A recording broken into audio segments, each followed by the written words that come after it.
Hi there everybody and welcome back to another episode of Dragon Age Origins. In today's episode I think I am going to talk to the companions a bit and then we will be moving on to the next map. So let's start with the dog.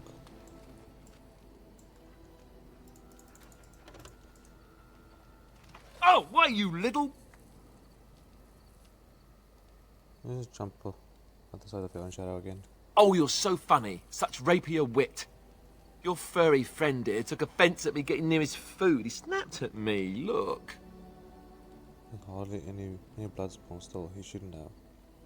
Blood drawn. It was just a warning, he could have taken your hand off. Oh, here's a war dog. Sometimes I forget that he's a war dog. That'll teach me.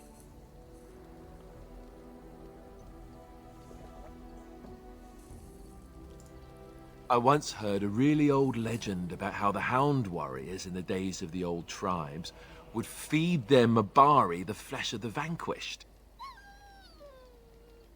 Well, that's what I heard anyway. It would sometimes be human flesh.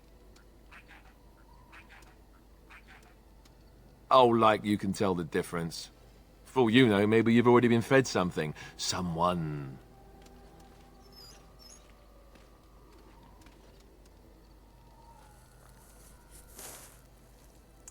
Yeah, I didn't know it probably was tasty. I'll never feed you another human being. It's not cannibalism if he's eating it, you know.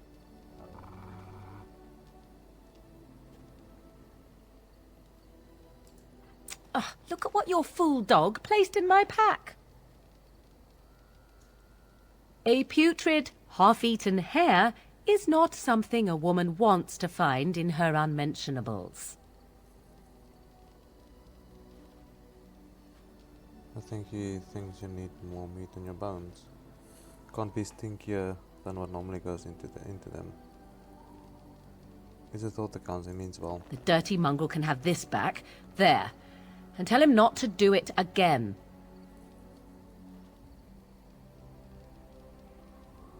How was it if you can't throw it away like that?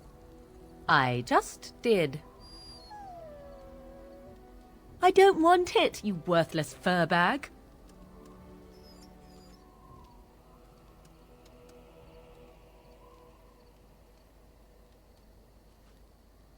I think I just hurt his feelings. Oh, he's just trying to be manipulative, I can tell. I do it too.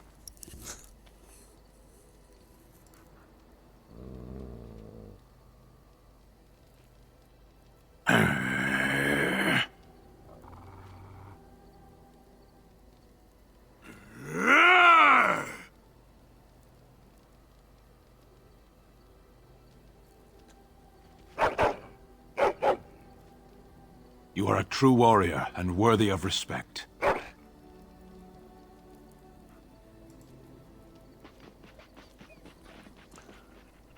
Trying to find a way through the earth, are we?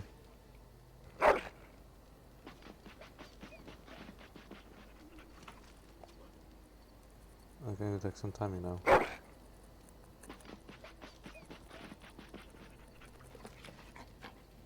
Oh, good luck with that then.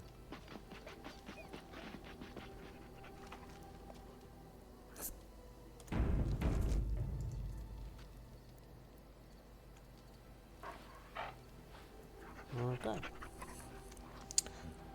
The dog is done. Dog's done.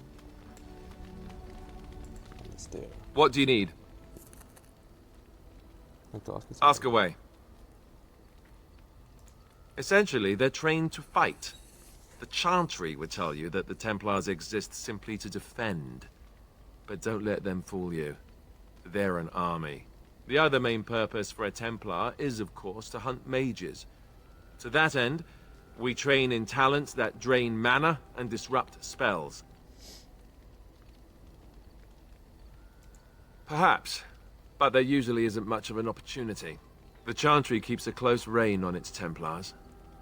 We are given lyrium to help develop our magical talents, you see. Which means we become addicted. And since the Chantry controls the lyrium trade with the dwarves, well, I'm sure you can put two and two together. Thankfully, no. You only start receiving lyrium once you've taken your vows. You don't need lyrium in order to learn the Templar talents. Lyrium just makes Templar's talents more effective. Or so I was told. Maybe it doesn't even do that.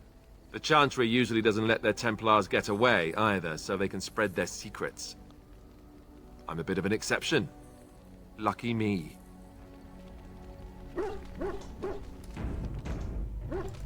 What do you need?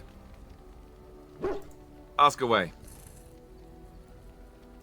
Such as they are. That's a good question. There's plenty in Orlais, but who knows where they might be found. And the nearest Orlesian city is weeks away. If we go north and cross the sea, there's bound to be some in the free marches. Again, however, I just don't know where. I don't know anything about Grey Wardens in other lands.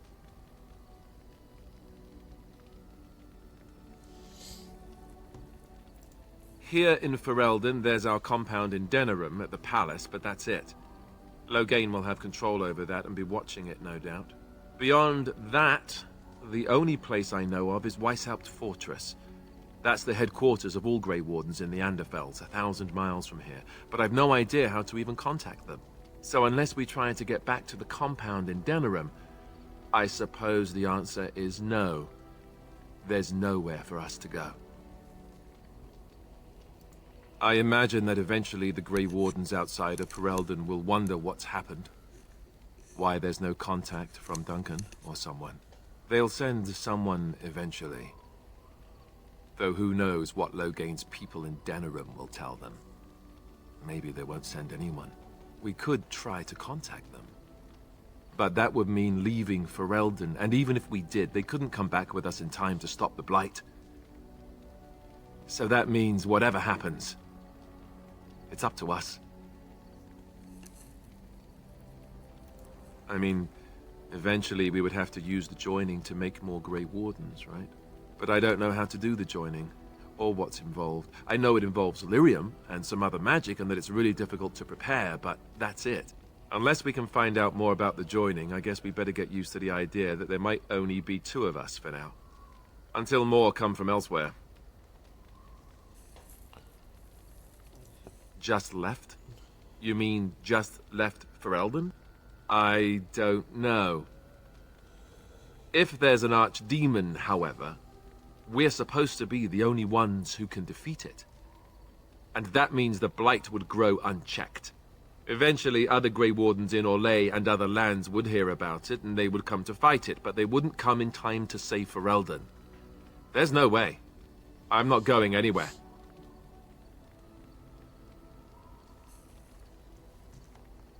About the Grey Wardens, anyhow. Fair enough. What do you need?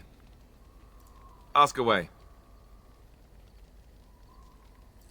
Same way you did. You drink some blood, you choke on it, and pass out. You haven't forgotten already, have you? Let's see. I was in the Chantry before. I trained for many years to become a Templar, in fact. That's where I learned most of my skills.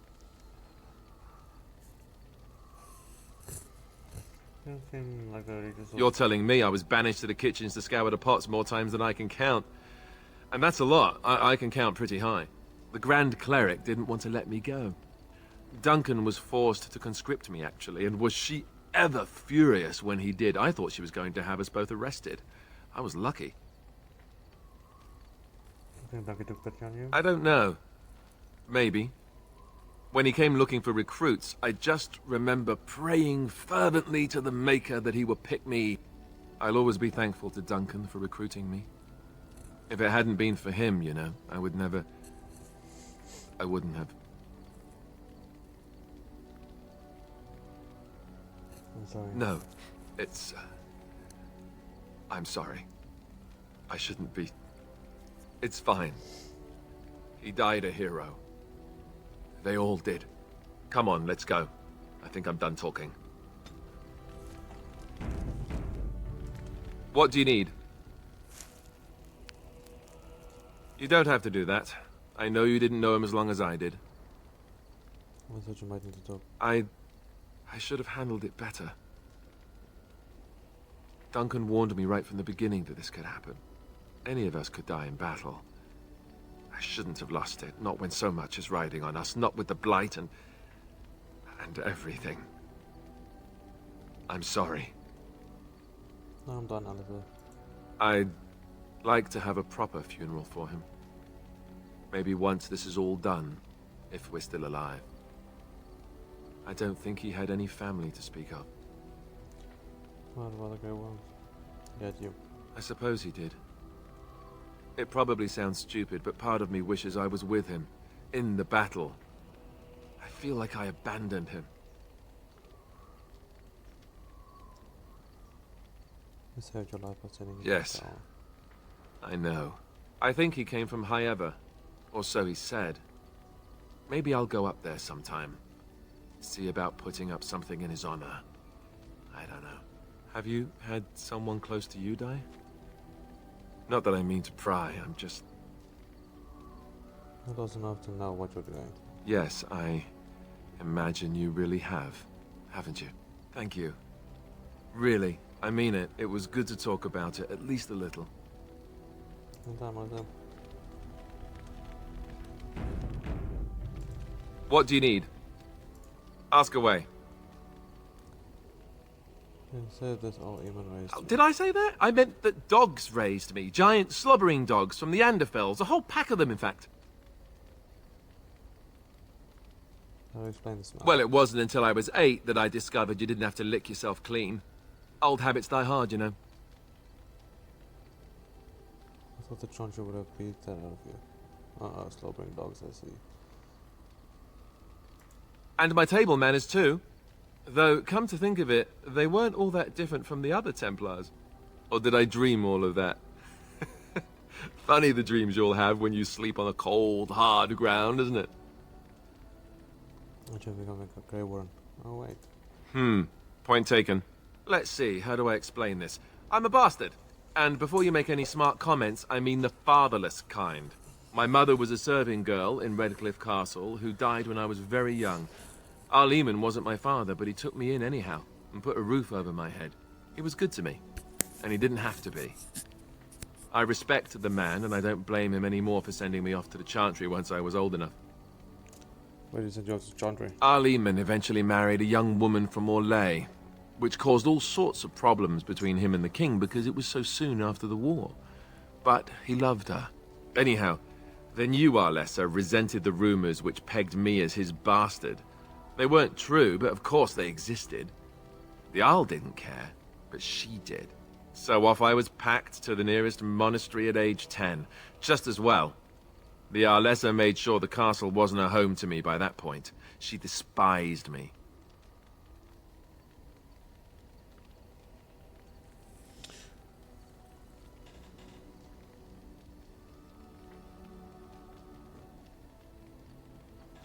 I don't know if it's anything to do with the child. Maybe. She felt threatened by my presence, I can see that now. I can't say I blame her. She wondered if the rumors were true herself, I bet. I remember I had an amulet with Andraste's holy symbol on it. The only thing I had of my mother's. I was so furious at being sent away, I tore it off and threw it at the wall and it shattered. Stupid, stupid thing to do. The Arl came by the monastery a few times to see how I was, but I was stubborn. I hated it there, and blamed him for everything. And eventually, he just stopped coming.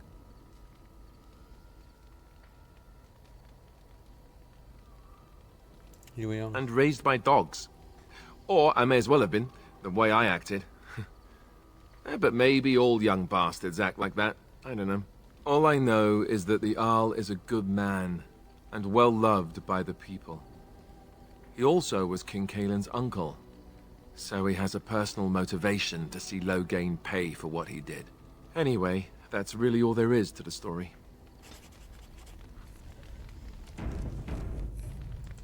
What do you need? Ask away.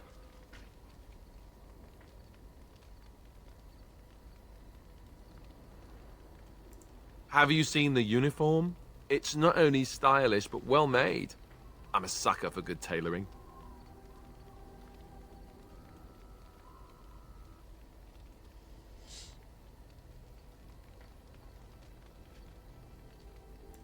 I keep it hidden under my pillow. Sometimes I'll take it out just so I can hug it fondly and remember the good old days. Brings a tear to the eyes, you know.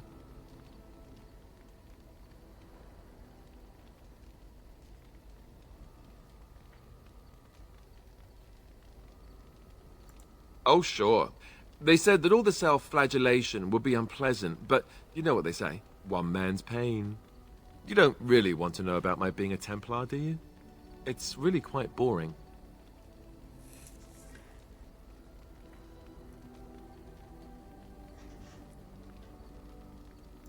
Poke, poke, poke. Tell me everything about your life, Alistair. All right, if you insist. It's not like we have anything better to do, right? The truth of the matter is that I did hate going to the monastery. The initiates from poor families thought I put on airs, while the noble ones called me a bastard and ignored me. I felt like Al Eamon had cast me off, unwanted, and I was determined to be bitter. But I took some solace in the training itself, I guess. I was actually quite good at it. What did you enjoy about the training? The education, mostly, but also the discipline. You need to have a disciplined mind in order to use the abilities we have.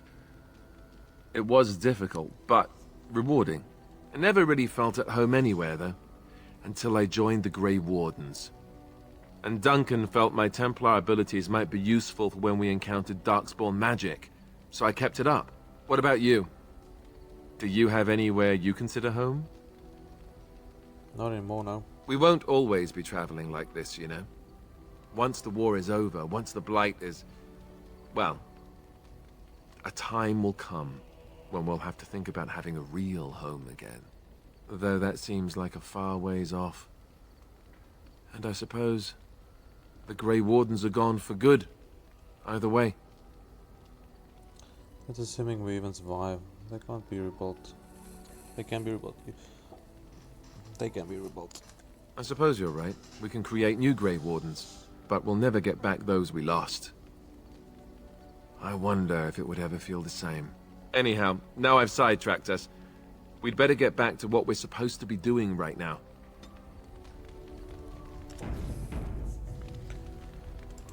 What do you need?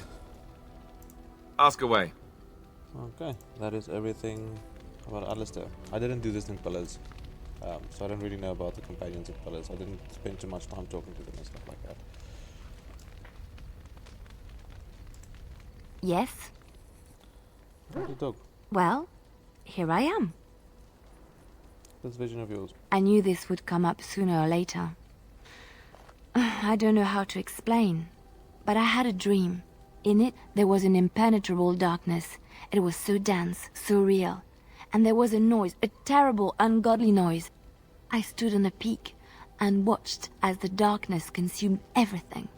And when the storm swallowed the last of the sun's light, I fell. And the darkness drew me in. Well then. When I woke, I went to the Chantry's gardens, as I always do. But that day, the rosebush in the corner had flowered. Everyone knew that bush was dead. It was grey and twisted and gnarled, the ugliest thing you ever saw.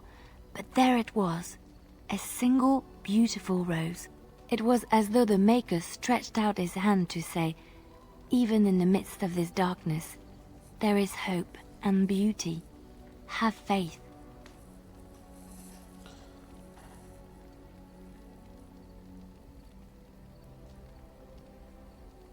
This made you want to help me? In my dream, I fell. Or maybe I jumped. I'd do anything to stop the Blight. I know that we can do it. There are so many good things in the Maker's world. How can I sit by while the Blight devours everything?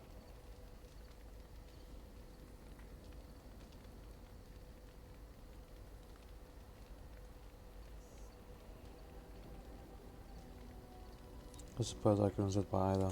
That is why you're a Grey Warden. Come, there's a Blight to stop. Yes? I'd like to talk. Well, here I am.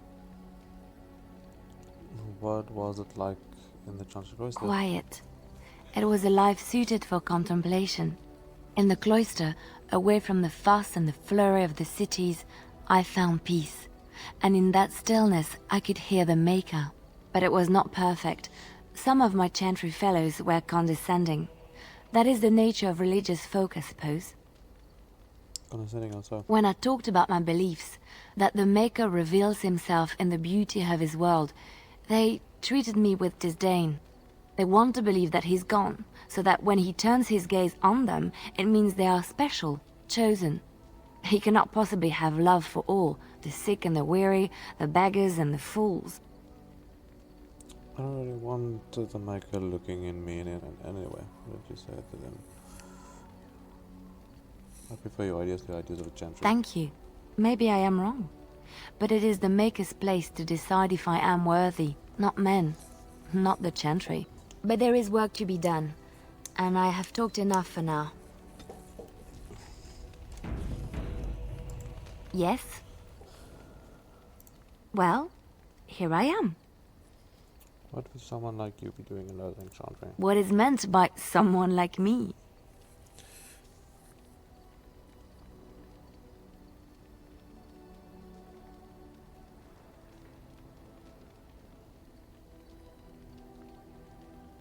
Did you think I was always a cloistered sister? The chantry provides succor and safe harbor to all who seek it. I chose to stay and become affirmed.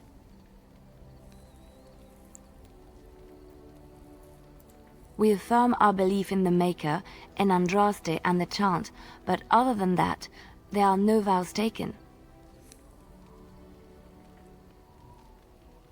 And why were you saying safe harbor? The chantry does not pride, and you should.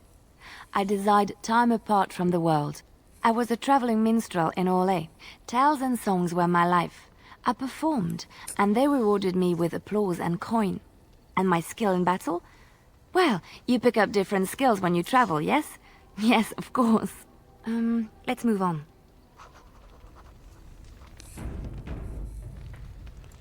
Yes? Liar, liar, pants on fire. Well, here I am.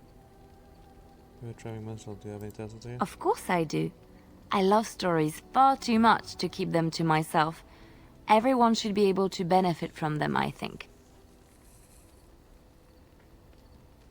Any tales from Of Orlais? course, Orlesians enjoy telling stories. I shall tell you my favorite tale of Aveline, the Knight of Orlais. Aveline. Go ahead. A long time ago, a girl child was born to a farmer. He had hoped for a son, not a daughter, and so he told his wife to abandon the child in the woods. Before the cold could claim her, the baby was found by a tribe of Dalish elves who took pity on the poor mewling thing and raised her as their own. Aveline, for that is what they called her, grew strong and quick and clever under the guidance of the elves. She learned to wield the sword as well as any man, could kill a deer with an arrow at 100 paces, and was as graceful on the back of a horse as she was on foot. Aveline's Dalish guardians saw that she could easily best any Orlesian chevalier in battle, and wanted to show the cruel humans the child they had left to die. They bestowed upon her a fine horse and armor, and sent her to prove herself to her people in the grand tourney. Now in those days, no woman was allowed to take up arms, let alone compete in the grand tourney, but Aveline kept her helmet on and was not discovered. Aveline won many events and gained the approval of the adoring crowd. Eventually, she came face to face with the knight Kaleva in the grand melee. Aveline had already bested him in the joust, and Kaleva was determined not to lose a second time. Out of desperation to regain his honor, Kaleva tripped Aveline and tossed her to the ground, ripping off her helmet as he did so. Silence fell upon the arena as Aveline was revealed. Kaleva declared the previous competitions invalid. A woman had taken part, and this was not allowed. But the crowd cheered for Aveline. Kaleva was furious, for he had lost to a woman and was now being shamed. Blinded by his rage, he forced Aveline to her knees. "Know your place, woman," cried he, and slit her throat. The son of the king, Prince Freyan, was present. He recognized Aveline's skill and bravery and began to see the injustice done to the women in his land. When he was made king, he rewrote the laws of Olay so that women could also become chevalier. He honored Aveline and knighted her after her death. And to this day, any female who is knighted reveres Aveline the Brave, for she is the patron of all women chevalier. Tell me about the darkspawn. Chantry lore says it is man's pride that created the darkspawn. In ages past, the mages of the Tevinder Imperium ruled much of the world we know. In their pride, they thought their magics invincible and imagined that they were greater than the Maker himself.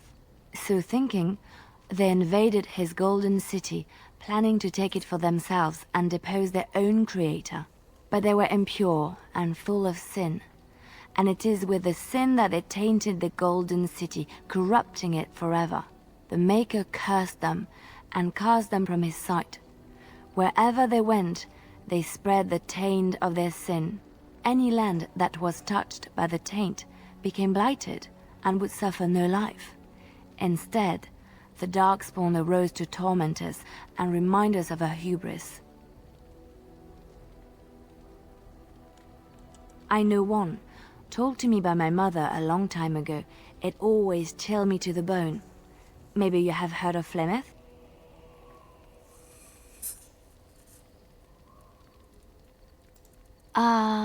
Are you sure? Was she the Flemeth of legend? Flemeth, the devourer of men? Flemeth, mother of witches? Flemeth, demon-touched, who dwells in the mists?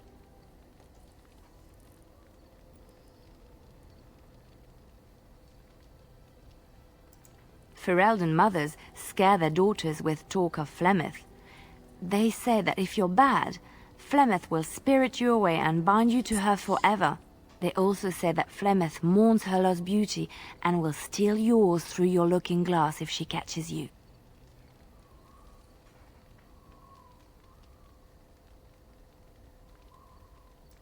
Flemeth's beauty was known throughout the land. She had hair like unto a moonless night, skin as pale as winter's first snow, and eyes as beautiful and perilous as the sea. When she came of age, she came to the attention of the Lord of Highever, Conobar, and he took her for his wife. Conobar soon learned that his young bride had the gift of magic. He kept this a secret, for he feared that she would be taken from him. Flemeth stayed with Conobar for some years, and with his blessing, she practiced her art. And then one day, a young poet named Osen came to the castle.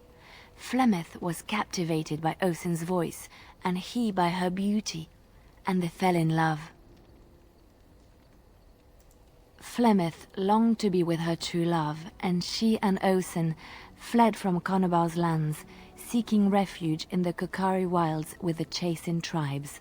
They lived there happily for many a year, till the day Flemeth received news that Conobar was dying and longed to see her face one last time.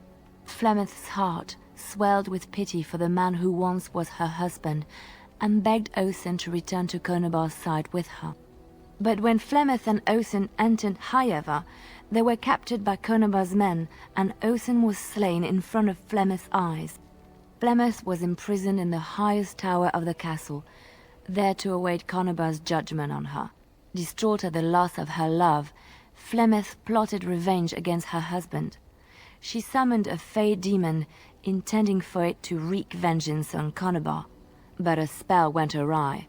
The demon possessed Flemeth. Turning her into an abomination, the halls of the castle ran red with blood as Flemeth slaughtered Conobar and all his men. The last of Flemeth's humanity melted away, and at dawn, she stole back to the wilds to plot and scheme for 100 years. They say she took to her side many Chasing men, and with their help begat her daughter witches, who even now prowl the dark places of the Kokari wilds. Which one? I have heard a little about how the elves gained their freedom from the Tevinter Imperium. When Andraste began her exalted march against the Imperium, the elves joined her cause to fight their masters. The great elven leader, Shatan, born in captivity, rose up to lead his people. He foresaw a future where the elves were free. Shatan was killed when Andraste was betrayed, but the elves continued to fight, eventually breaking free of the Imperium. The elves claimed the Dales in the south and settled there in a land of their own. The elves lived in the Dales for centuries. They resurrected the worship of the elven gods and would allow the building of no chantry. This angered the chantry, and the hostility between the two factions finally broke out in open war. The chantry says the elves struck first, but I do not know whether to believe it. The chantry declared a wholly exalted march against the elves, named for Andraste's similar march against Tevinter. During the exalted march of the Dales, the elven cities were sacked, and the elven state completely dissolved. Some of the elves bitterly accepted their fates and surrendered to human rule, living in the human cities as second-class citizens. But others, still fiercely proud of their heritage, refused to bow to the humans, and instead became homeless wanderers. There were the elves of the Dales, the Dalish. Andraste was the Maker's chosen. The Maker had long since abandoned the world when the sound of her singing turned his ear. Beauty, grace, and wisdom enraptured him, and he offered to take her from this flawed world to become his divine bride. But Andraste had an earthly husband and would not forsake him. Instead, she beseeched the Maker to return to his people once more. So earnest was her plea that the Maker was moved, and promised that he would create a paradise on earth if all abandoned their false gods and turned once more to him. And this is why Andraste began her exalted march on the idolaters of the Tevinter Imperium. The Maker granted her his powers with which to smite her enemies. Andraste brought the Imperium to its knees, and her victories converted many to the worship of the Maker.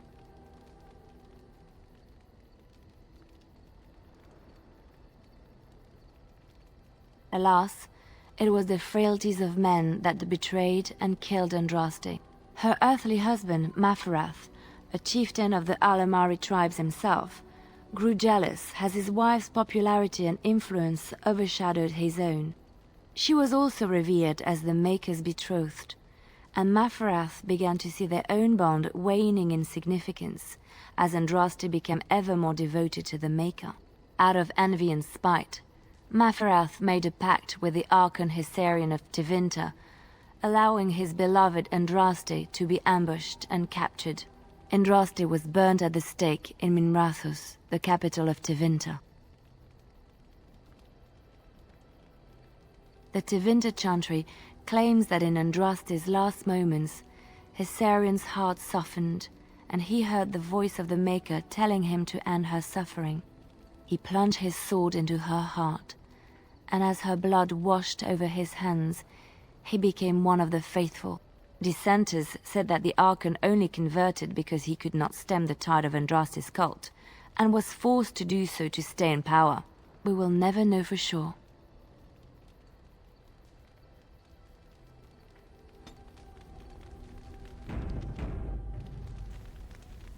Okay, I think just because of that, this whole episode is going to be chatting with companions. But luckily, as soon as you get the initial chats with them, the rest is not that long. Why are we stopping?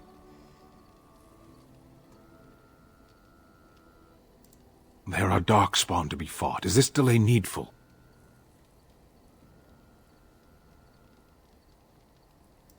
You are concerned. No need. I am fit enough to fight. No. Yes.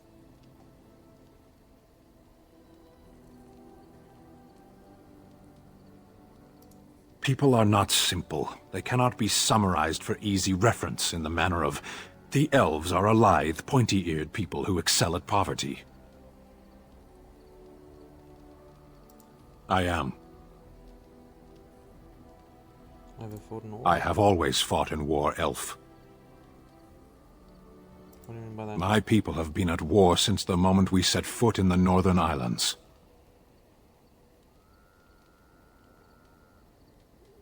Why are you so mean? We do now. Somewhere else. No. I was born in Seheron. Of the land we came from, I know nothing, not even its name. I do not see how this matters. Seheron and Parvolan are distant. Ferelden and the Darkspawn are immediate. What a strange language you speak. You say hurry, where I would say duty.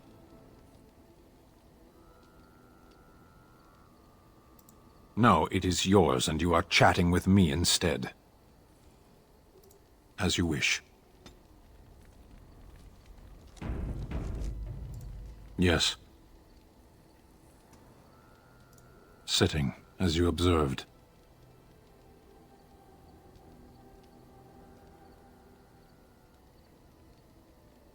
It's what you asked.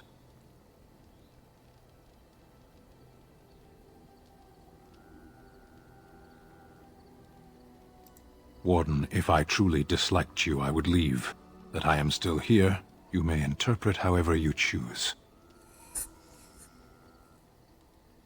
I did. Parshera, was there anything else? Speak, then.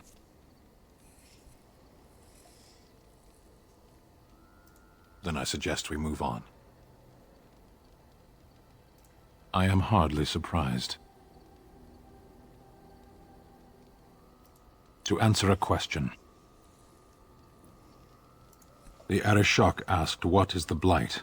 By his curiosity, I am now here.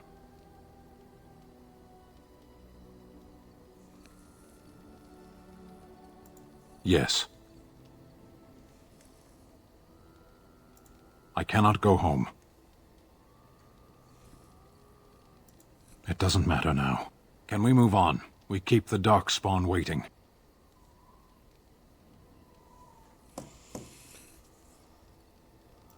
As you wish. Yes. Speak, then. Then I suggest we move on. I am hardly surprised. Very well. As you wish. Okay, that's stand done. Morrigan. Morrigan. What do you wish of me? If you must. I was not born such. 'Tis a skill of Flemeth's, taught over many years in the wilds. The chastened have tales of we witches, saying that we assume the forms of creatures to watch them from hiding. When a child is alone and separate from his tribe, that is when we strike, dragging the young boy kicking and screaming to our lair to be devoured. A most amusing legend. My mother's been doing this for a long time then. Changing her form, certainly. Devouring lost children, I cannot say. She has not done it in my experience, though in truth my lifespan is but a fraction of her own. Why do you ask? Is there something specific you wish to know? Can anyone become a slave changer? Anyone with sufficient will, but the act of transformation is a magical one. 'Tis a spell and thus requires a mage's talents. Indeed, you could learn the spells required if I cared to teach you. Do you spend a lot of time in animal form? There were nights when the wilds called to me, 'tis true. You look upon the world around you and you think you know it well. I have smelled it as a wolf, listened as a cat, prowled shadows that you never dreamed existed. But my life is as a human. I am under no illusions to the contrary. And what do other animals think of you when you're changed? They do not shy away from me. To their senses, I believe I seem like any other of their species. As to what they think, I truly cannot say. Just as I am still human, no matter my form, they are still animals. Thus they cannot speak, even were I to ask. Never heard of magic like this before. No? 'Tis not unheard of in the remote corners of the world. There are traditions of magic outside of the circle of magi, despite what those mages would have you believe. Some of these traditions are old, indeed, passed down as carefully guarded lore from one generation to the next. The zealots of the chantry would uproot all such practitioners if they could, but as luck have it, some still exist. My mother is such a one. By practitioners, do you mean apostle? You mean apostle? The chantry simply seeks to protect us from danger.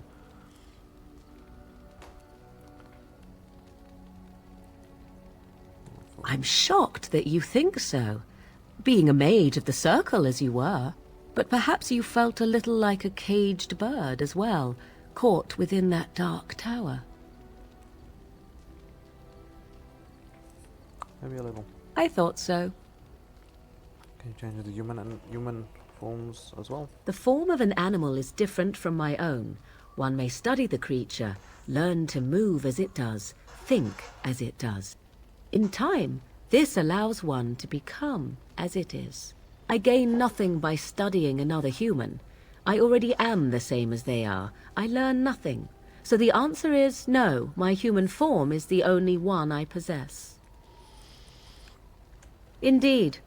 Have you an opinion on my abilities, then? Am I an unnatural abomination to be put to the torch?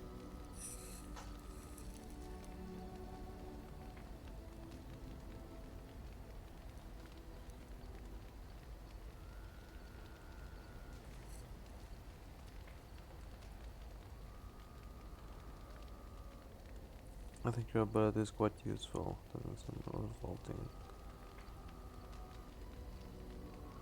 No, it's identical. No doubt it would. But enough of such talk. Let us proceed, lest the dust gather on us.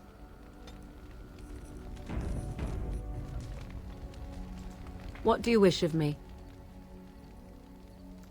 If you must. You grew up in the Kokori. Why do you ask me such questions? I do not probe you for pointless information, do I?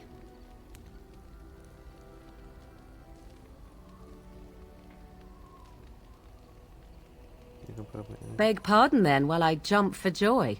What is it you asked? If I grew up in the wilds? A curious question. Where else would you picture me? For many years it was simply Flemeth and I. The wilds and its creatures were more real to me than Flemeth's tales of the world of man. In time I grew curious. I left the wilds to explore what lay beyond, never for long. Brief forays into a civilized wilderness. You remain unnoticed. For the most part. Flemeth taught me well. For all that I had been taught, however, the truth of the civilized lands proved to be overwhelming. I was unfamiliar with so much. So confident and bold was I, yet there was much that Flemeth could never have prepared me for.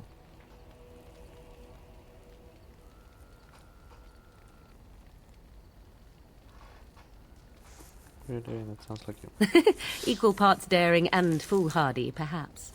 Only once was I accused of being a witch of the wilds, and that by a chastened who happened to be travelling with a merchant caravan. He pointed and gasped and began shouting in his strange language, and most assumed he was casting some curse upon me. I acted the terrified girl, and naturally, he was arrested.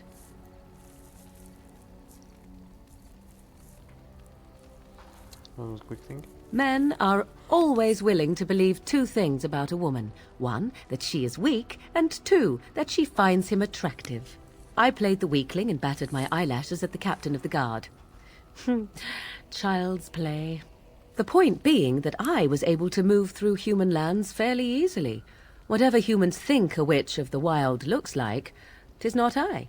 Not that I did not have trouble. There are things about human society which have always puzzled me, such as the touching. Why all the touching for a simple greeting?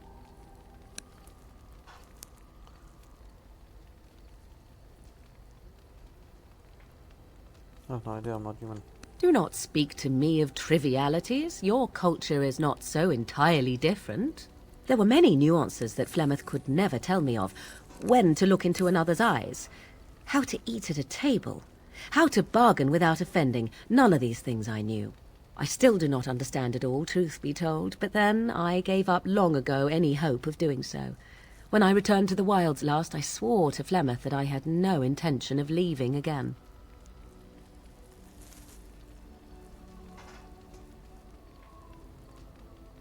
Well, I'm glad that things worked out the way it is. Yes? The way it is. Let's ignore the entire Darkspawn threat and the presence of a simpleton as your only other Grey Warden ally, then.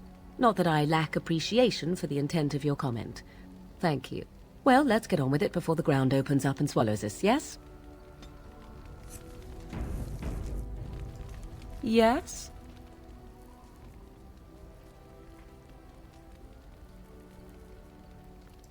At times, perhaps. A world full of people and buildings and things was all very foreign to me. If I wished companionship, I ran with the wolves and flew with the birds. If I spoke, 'twas to the trees.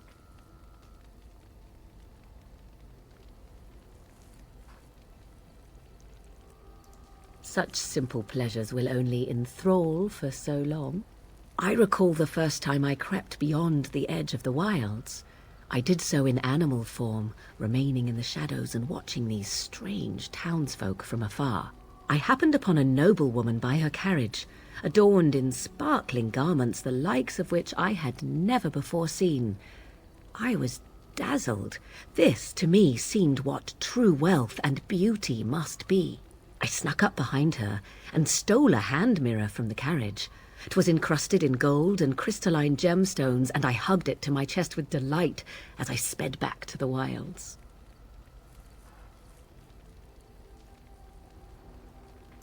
She was not. Flemeth was furious with me. I was a child and had not yet come into my full power, and I had risked discovery for the sake of a pretty bauble. To teach me a lesson, Flemeth took the mirror and smashed it upon the ground. I was heartbroken.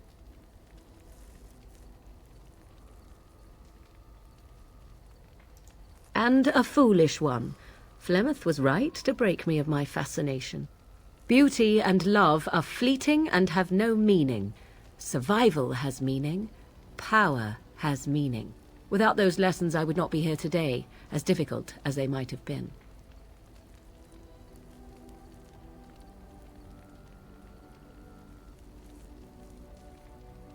Do I not?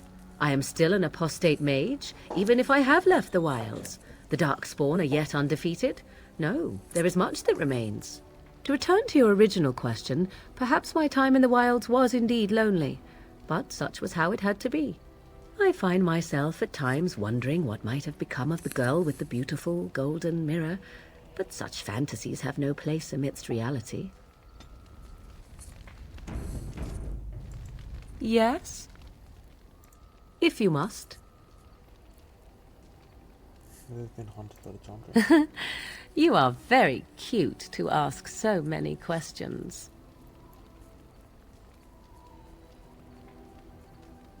And you're a good member of the basic. Really? Perhaps we should be wrapped in ribbons and adorned with flowers. So cute are we, too. My mother has been hunted from time to time, yes, by Templar fools like Alistair, which should tell you how successful they generally were. Flemeth made a bit of a game of it, in fact. The Templars would come again, and she would look at me and smile and say that the fun was to begin once more. You really had no trouble with them? I am unsure. I was too young to understand, and perhaps 'twas bravado on Flemeth's part, or perhaps she was merely amused. I will never know. Flemeth would warn them, once. 'Twas a warning they inevitably failed to heed. And then the true game began. Often Flemeth would use me as bait. A little girl to scream and run and lure the Templars deeper into the wilds and to their doom.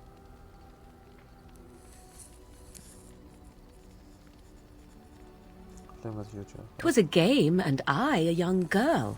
If I didn't get to play, I would have been very upset. Thankfully, the wilds is a vast place. Once they found us, Flemeth would simply move us elsewhere, and we would be lost within the forest once again. I did not understand the danger we faced until I was much older. I had never heard of apostates or maleficarum.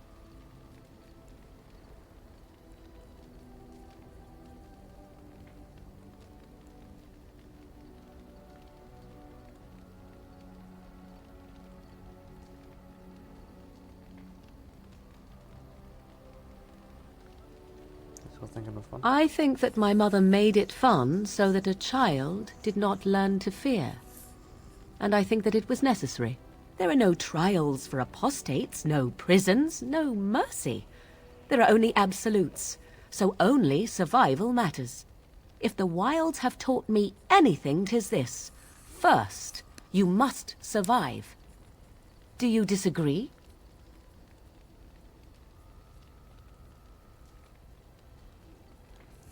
An interesting answer for a mage. Enough of this talk. Let us return to the task at hand. Yes? This episode is most likely just going to be talking to companions. Why not? What's wrong with my mic?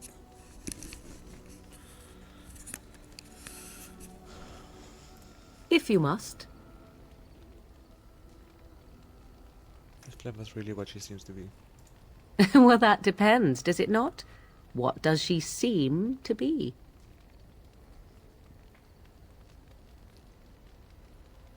A powerful modifier. You mean, is she truly the Flemeth of legend and story? Tell me, how much do you know of the tale? The one that the chastened still tell of my mother, to frighten them into obedience.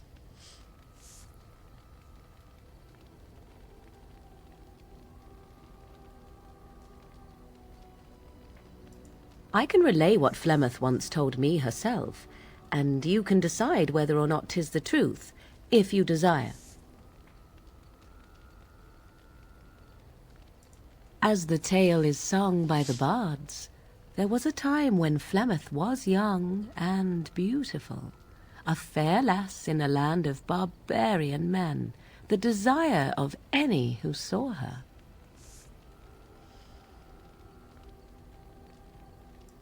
The tales say that Flemeth fell in love with Osen the bard, and fled the castle of her husband, the dread Lord Conabar, and that he swore vengeance for her infidelity. In truth, my mother claims that 'twas Osen who was her husband, and Conabar the jealous lord who looked on from afar. Lord Conabar approached young Osen and offered him wealth and power in exchange for his lovely wife, and Osen agreed. The life of a bard is a poor one, and love fades in the wake of hunger. 'Twas Flemeth who suggested the arrangement. All would have been well had Lord Conabar kept his end of the bargain. But he was a foul man who bargained with coin he did not possess. Osen was led off to a field and slain, left for dead. Flemeth spoke to the spirits and learned of the deed, and swore revenge.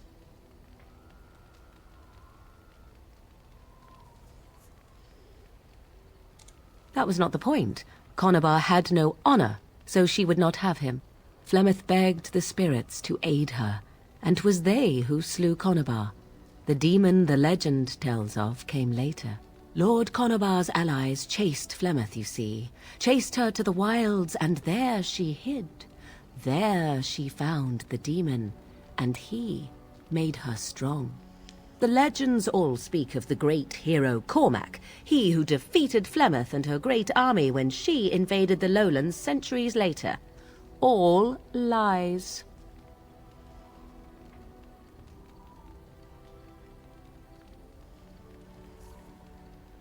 The truth of the matter is that there was never an invasion. As Flemeth tells it, the Chastened never raised an army under her banner, and she never fought with any warrior named Cormac. Cormac led a brutal civil war against his own people, and later claimed it was to vanquish evil that had taken root amongst the lords. Thus, he was hailed a hero. Flemeth was only attached to the legend much later. Perhaps 'twas due to the great war with the Chastened that eventually came, but Mother claims not to know how it began.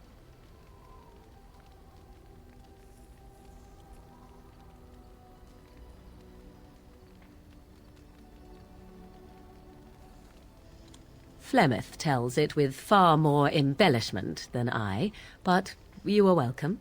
Dare I ask of your own mother? Few are abominations of legend, 'tis true, but I find myself curious nevertheless.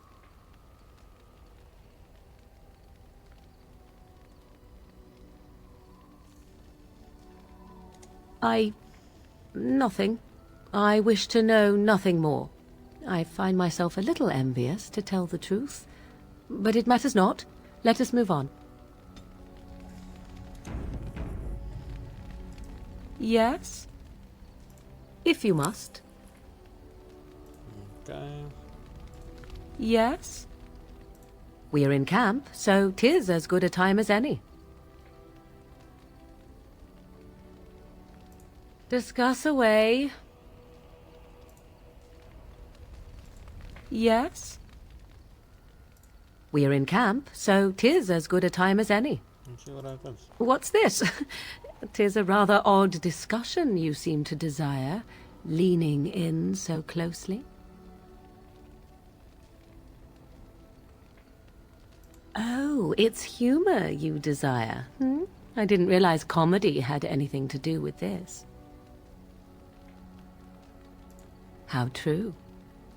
Let us do it right, then. The game hasn't even started yet, and I'm already there. Wow.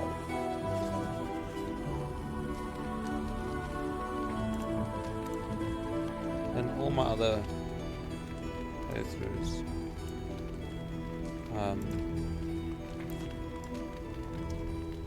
my romance, what's her name? Liliana.